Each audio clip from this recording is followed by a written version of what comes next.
Welcome to The Explainer. Today we're diving into a fascinating newsletter by Papa, titled The Mirror of Growth. Now I want you to think about the world we live in today for a second.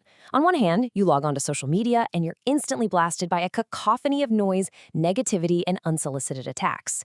On the other hand, you could go chat with an AI bot that acts like a total sycophant, just echoing back how absolutely brilliant and flawless you are.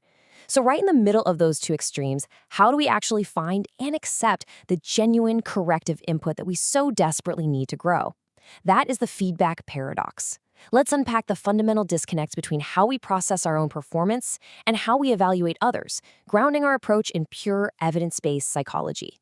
Papa's father, Papa Q Bear, used to marvel at this relatable little quirk of human nature. Think about it. If you get a huge promotion at work, what's your immediate internal narrative? Well, you worked incredibly hard, you have exceptional skills, you completely earned it.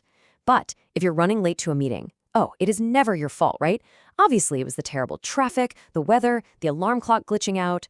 We're starting with this juxtaposition because it highlights how our brains are literally hardwired to embrace success but vehemently reject failure. It's not just a personality flaw, it is a deep cognitive defense mechanism. So, here is our roadmap for the journey today. First, the self-serving bias. Second, the evidence on feedback. Third, the BET and BEAR communication models. Fourth, fairness and context. And finally, the art of receiving. Let's jump right into section 1, the self-serving bias. Laying the groundwork with Papa's take here, let's look at why it's so incredibly hard for us humans to just accept that we might be the root cause of our own failures. It all boils down to the self-serving bias. This definition perfectly encapsulates our natural instinct. Basically, it's the invisible hand guiding how we interpret our lives. When things go right, we are the brilliant architects of our destiny. When things go wrong, we're just poor victims of circumstance. And this slide brilliantly illustrates how we split the world in two. We attribute positive outcomes to our own internal traits, while completely blaming negative outcomes on external circumstances. Academic literature often uses driving as an analogy. A driver will attribute a narrow escape from a crash to their amazing, finely honed reflexes. But if they actually get into a fender bender, well, the road was slick or that other driver was an absolute maniac. We use these external attributions to protect our fragile human egos. This is exactly why asking an AI chatbot for feedback is so dangerous. It caters strictly to those internal attributions and never challenges us with the external realities. As detailed in this academic review by researcher James Shepard and his colleagues, these negative outcomes actively threaten our overly positive self-schemas. Most of us walk around believing we're smart, capable, and generally good people. So when we hit a wall and fail, our brain is forced into a choice. Either update our self-image to admit we're less capable than we thought, or just shift the blame to something else. And spoiler alert, our brains almost always choose to shift the blame. Moving on to section 2, the evidence on feedback. Knowing that the brain inherently resists critique to protect itself, let's examine the evidence to bust some common myths, because the landscape of feedback is actually a bit unsettled. As you can see from the CIPD evidence review, negative feedback is not universally bad, but it isn't universally good either. It actually increases motivation for precision or prevention tasks, like operating heavy machinery or handling legal data, because it heightens vigilance. But if you're doing a creative task, like designing a marketing campaign, negative feedback shuts down the openness required for creativity and severely harms performance. The evidence also reveals a real game changer. Positive framing and specific causal language can actually bypass those mental defenses. Instead of the chaotic, generic attacks you see in social media comment sections, you need to use causal language. Instead of saying, your communication is bad, you say, because the terminology was complex, the client had trouble following along. If we simplify the terms, it'll land perfectly. See the difference? It focuses on a specific cause and a constructive solution, rather than attacking someone's core identity. Furthermore, we really need to challenge the myth that more feedback is always better. Social media has trained us to expect instant 24/7 reactions. But research shows that employees receiving well-considered monthly feedback often outperform those getting it weekly or daily. Why? Because real growth requires time for reflection. When feedback is too frequent, it just becomes noise, and people only react to the latest data point rather than seeing the broader trends. So let's get practical in section 3, the BET and BEAR models. How do we structure our communications so it actually lands? For positive reinforcement, use the BET model. You want your praise to be specific and factual. Don't just act like a sycophantic chatbot and say, great job.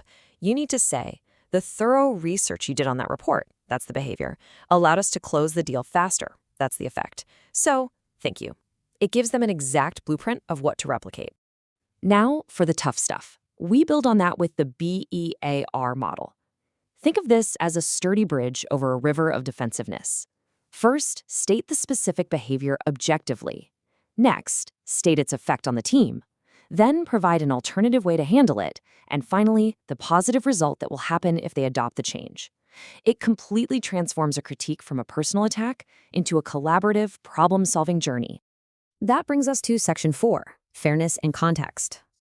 Of course, even if you perfectly execute the BEAR model, it will completely fail if the broader environment is toxic. Anchoring this in the comprehensive CIPD report shown here, the data is crystal clear.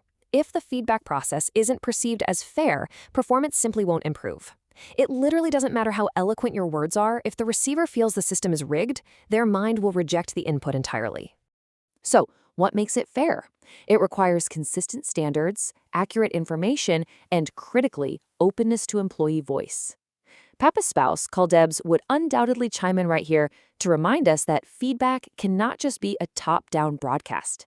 If it is not a genuine two-way street where the employee can provide context and input, it's just a lecture, and the opportunity for real growth just evaporates. And remember, feedback doesn't exist in a vacuum. It is tightly linked to initial goal setting, which provides the objective baseline for any later critique. You absolutely cannot give effective feedback if the person had no idea what they were aiming for in the first place.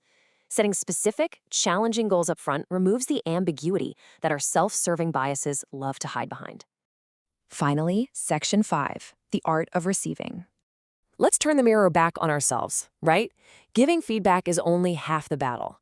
How we take it determines our own trajectory. Here are your key takeaways. You have to consider the rationale, actively listen without interrupting, and proactively ask for it. It is incredibly hard. Our instinct, heavily trained by the rapid-fire arguments of social media, is to instantly interrupt and defend ourselves. But if you can pause, realize this person is offering you genuine corrective input, and just listen, you can extract immense value. Psychologist Thomas Gilovich's standards of proof brilliantly illustrates this double standard. When someone compliments us, our brain asks, "Can I believe this?" And we require almost zero proof to accept it. We easily find one tiny shred of evidence to say, "Yep, I'm awesome." But when someone critiques us, our brain defensively asks, "Must I believe this?" And suddenly we demand absolute, undeniable, overwhelming proof before we'll swallow that bitter pill. So I'll leave you with this final Papa-inspired thought as you look into the mirror of growth. The next time you are sitting across from someone and they offer you a piece of constructive criticism, are you truly evaluating that feedback fairly, or are you just letting your psychological defenses do the talking? Recognizing that difference and choosing to actually listen over the noise is your very first step toward truly mastering the psychology of performance.